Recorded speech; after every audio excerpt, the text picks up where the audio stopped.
Fala galera, eu sou o Fabiano Bandeira e aqui no meu canal muito Botafogo de futebol e regatas com golaços marcados por Luiz Henrique, cuiabano e savarino. O Glorioso venceu muito bem o Atlético Mineiro por 3-0 no estádio Newton Santos e segue na vice-liderança do Campeonato Brasileiro, agora apenas um ponto atrás do Flamengo. Neste vídeo, em mais um conteúdo robusto, aquela análise especial pós-jogo, o Botafogo que entrou em campo no 4-2-3-1, com o Eduardo funcionando como um meia, com o Luiz Henrique bem aberto pelo lado direito, Júnior Santos vindo da esquerda para dentro, Tiquinho Soares como centroavante. O Fogão entrou em campo com John no gol, Damian Soares cobra da bola na lateral direita, na zaga, Bastos pelo lado direito e Alexander Barbosa, que jogou muito bem, cuiabano na lateral esquerda, um trio no meio campo, Danilo Barbosa, Marlon Freitas e Eduardo, que jogou solto, com liberdade, Luiz Henrique como ponta direita, Tiquinho Soares como centroavante, e o Júnior Santos como um ponta esquerda, mas trabalhando também por dentro em alguns momentos. Assim, o Botafogo tentou tomar conta das ações desde o primeiro momento. E era muito claro que o Atlético Mineiro ficava esperando uma oportunidade para contra-atacar. Só que o Botafogo era dominante no campo ofensivo e não dava tantos espaços assim para o Galo. O Botafogo também era paciente. Numa tentativa de transição, o Botafogo deixou uma bola em disputa. O Tiquinho leu muito bem a jogada e conseguiu chegar à frente do marcador lá pelo lado direito.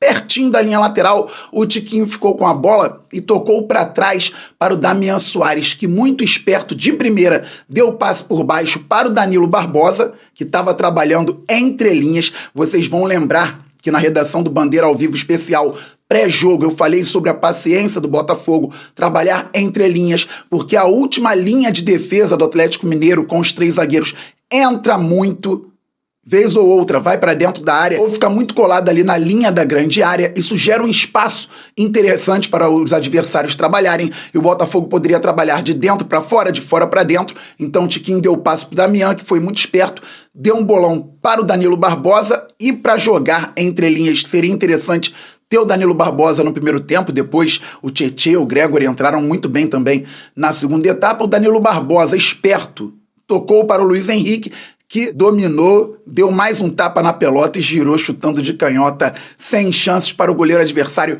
Um golaço do Botafogo para abrir os trabalhos no estádio Newton Santos aos 13 da primeira etapa. O Botafogo era dominante, galera, e tentava trabalhar, atacar mais o Atlético Mineiro, só que o Galo também tinha que sair um pouco mais. A condição do Galo na tabela não é tão boa assim, está na metade de baixo no Campeonato Brasileiro. O Atlético Mineiro não vive grande fase, então tinha que buscar os jogadores de qualidade, o Scarpa, o Hulk, o Paulinho. Só que numa dessa tentativa de ataque do Atlético Mineiro, o Danilo Barbosa roubou a bola muito bem no carrinho e o Eduardo, antes de dar o passe, observou a ultrapassagem do Luiz Henrique e deu de primeira às costas do Igor Rabelo. O Luiz Henrique faria o gol do Fogão aos 22, 23 do primeiro tempo. Provavelmente ele sairia frente ao goleiro adversário. Eu já estava lembrando dele driblando o goleiro do Universitário do Peru na partida da Libertadores no Newton Santos, vitória do Fogão por 3-1. Luiz Henrique levou vantagem sobre o Igor Rabelo, que fez falta claríssima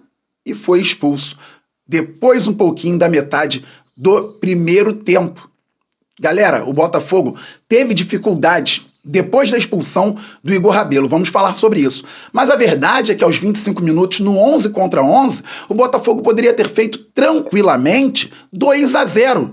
Com competência. Num primeiro momento, com o gol do Luiz Henrique ocupando bem o campo de ataque, e depois, em transição, com uma roubada de bola do Danilo Barbosa, um passe maravilhoso do Eduardo por baixo e uma arrancada do Luiz Henrique. Estaria 2-0 Botafogo com 23, 24, 25 minutos do primeiro tempo. Então era um bom jogo do Glorioso, com volume, com organização também. O Igor Rabelo foi expulso e o Botafogo não conseguiu criar tantas chances claras. Ainda era melhor que o Galo no primeiro tempo, só que o jogo ficou um pouco mais aberto. O Botafogo demorou a entender como atacar tendo um a mais, se mandaria para frente então para matar o jogo, para acabar com o duelo, mas poderia tomar contra-ataque também, dar espaço para o Paulinho, para o Hulk. Então o Botafogo demorou a definir a estratégia no primeiro tempo. Fomos para o intervalo, 1-0 Fogão, aplausos para o time. Claro que na maior parte do tempo foi bem e voltamos para o segundo tempo ainda com algumas dificuldades. Mas aí não era uma dificuldade de ser atacado pelo Atlético Mineiro. Dificuldade de trabalhar melhor na última linha de defesa do Galo. No último terço, o Botafogo não tomava as melhores decisões. Mesmo assim, ainda chegava, trabalhava por ali, tinha paciência, mas não era efetivo. E você jogando contra um time que tem Hulk, que tem Paulinho, que tem Scarpa, fica preocupado. Não fazendo gol, mesmo tendo um jogador a mais. O Galo não incomodava o Botafogo. Veio uma falta de longe, boba, o Hulk bateu no travessão. Quer dizer, uma bola parada poderia definir um empate, mas o Glorioso também não dava possibilidades ao adversário, que teve uma escapada pelo lado direito, e aí sim um cruzamento por baixo. O Damian Soares chegou no adversário. Tem muita gente pedindo pênalti para o Atlético Mineiro. Se foi pênalti, foi no empurrão. Eu não vejo o toque do pé do Damian no pé do adversário. Mas sabe qual é o problema? Não tem outros ângulos. Nós só temos uma câmera, pelo menos eu, procurando em toda a internet, só achei o lance por uma câmera. Eu não teria dificuldade nenhuma aqui em dizer que foi pênalti para o Atlético Mineiro, que o Botafogo, depois dos 15 minutos do segundo tempo, teria que correr atrás de novo com um jogador a mais para fazer o gol. Provavelmente o Botafogo teria vencido mesmo tomando gol de pênalti, mas não pode dar essas possibilidades. Se fosse um árbitro querendo prejudicar de fato o Botafogo. Ontem ele inverteu faltas, ele não deu cartões que poderia dar para o Galo e deu cartões para o Botafogo. Bastos e Tiquinho estão fora do jogo contra o Vitória na próxima quinta-feira, às 21h30, em Salvador, porque tomaram cartões, mas teve jogador fazendo falta no Eduardo, no Tiquinho, que deveria ter tomado cartão e não tomou. Mas eu falaria aqui, ó, foi pênalti para o Galo, o Botafogo deu mole, só que eu não consigo ver o toque do Damian Soares embaixo, no pé do adversário. Se você consegue, tudo bem, não tem problema nenhum. O importante é dizer que o Botafogo, em dado momento do jogo, não era efetivo, precisava melhorar. O técnico Arthur Jorge já tinha identificado isso, colocou o Tietê no lugar do Danilo Barbosa para aumentar a dinâmica no meio-campo. Então nós tínhamos o Tietê com o Marlon Freitas, o Eduardo, e o Botafogo tentaria atacar o Galo de uma forma melhor. Ainda não foi suficiente, até que entraram Savarino e Gregori. O Gregori no lugar do Marlon e o Savarino por dentro no lugar do Eduardo. Eu falei aqui recentemente que o Savarino contra o México pela seleção venezuelana foi titular jogando por dentro.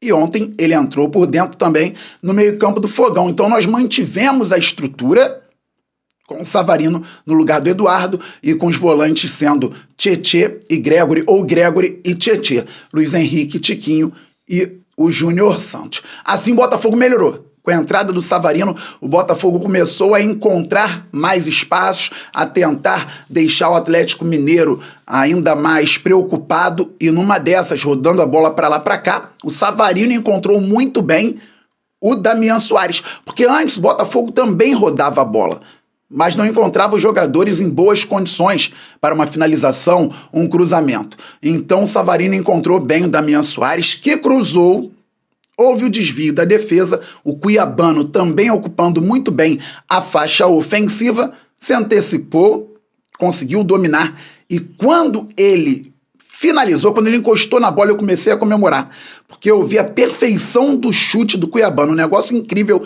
realmente para quem estava no estádio. Quando ele pegou na bola, quando a pelota começou a trajetória, já dava para perceber que seria gol do Botafogo, e foi um verdadeiro golaço também do nosso lateral esquerdo. 2-0 Fogão, então um jogo extremamente tranquilo a partir dali.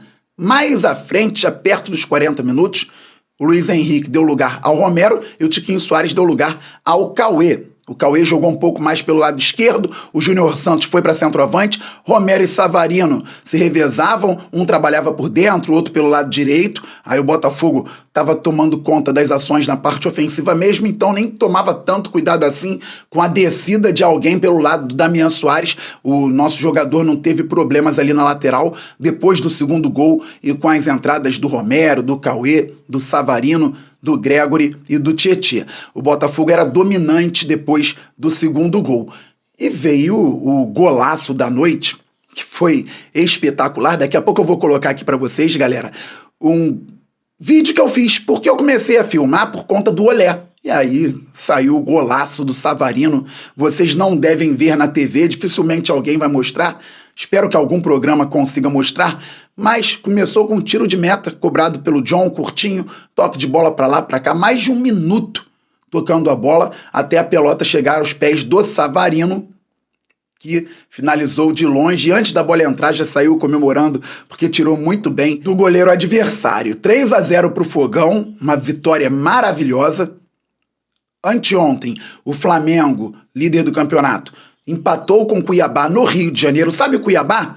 Que o Botafogo venceu com muita dificuldade no meio da semana passada, fora de casa, 2-1, com gols de Matheus Ponte e Cauê, na verdade Cauê e Matheus Ponte. Então, o Cuiabá veio ao Rio de Janeiro, abriu 1-0, o Pita perdeu um gol frente ao goleiro do Flamengo, chutou para fora, poderia ter sido 2-0 ali, então Pedro empatou para o Flamengo 1-1. O adversário do Botafogo foi a 31 pontos. O Botafogo venceu o Galo, 3-0, e foi a 30 pontos. Estamos na briga. O Palmeiras venceu o Bahia, segurou um pouco a equipe de Rogério Ceni, 2-0, com o golaço do Estevão em contra-ataque, com o gol do Rony também, com assistência do garoto. E o Palmeiras, que tinha dificuldade, o Jean Lucas perdeu um gol frente ao goleiro, mas muito claro, mais fácil até que do Pita, porque ele estava sozinho, ainda tinha um companheiro do lado dele. E logo depois, ou pouco depois, o Palmeiras fez 1-0 com o Estevão. Depois o Jean Lucas perdeu outro gol frente a frente, e o Palmeiras foi lá e fez 2-0. Depois o Bahia perdeu mais 2 gols pelo menos. Efetividade, eficácia. O Palmeiras está com 30 pontos, igual o Botafogo, perde no critério de desempate. O Glorioso é o segundo neste momento no Campeonato Brasileiro. Grande festa da torcida alvinegra. Tivemos a apresentação ontem no estádio Newton Santos dos novos reforços, Alain, Igor Jesus e Thiago Almada. E eles viram belíssimas exibições individuais e uma atuação coletiva no geral boa. Muito mais coisas a serem observadas no sentido positivo do que negativo também. O campeonato é muito difícil, jogo toda hora, quinta-feira já tem confronto complicado com o Vitória lá em Salvador. O Vitória que melhorou bastante nas mãos do Thiago Carpini. Venceu ontem o Criciúma do bom Tencate também, então é jogo para ficarmos atentos. Então teremos uma semana entre o jogo contra o Vitória e o jogo contra o Palmeiras no estádio Newton Santos pelo Brasileirão na outra quarta, 21h30. É isso, galera, estamos muito juntos. Saudações alvinegras, aquele abraço. Fiquem com o vídeo que eu fiz do Olé e do gol do Fogão. Fui, fogo! Olé! Olé! Olé!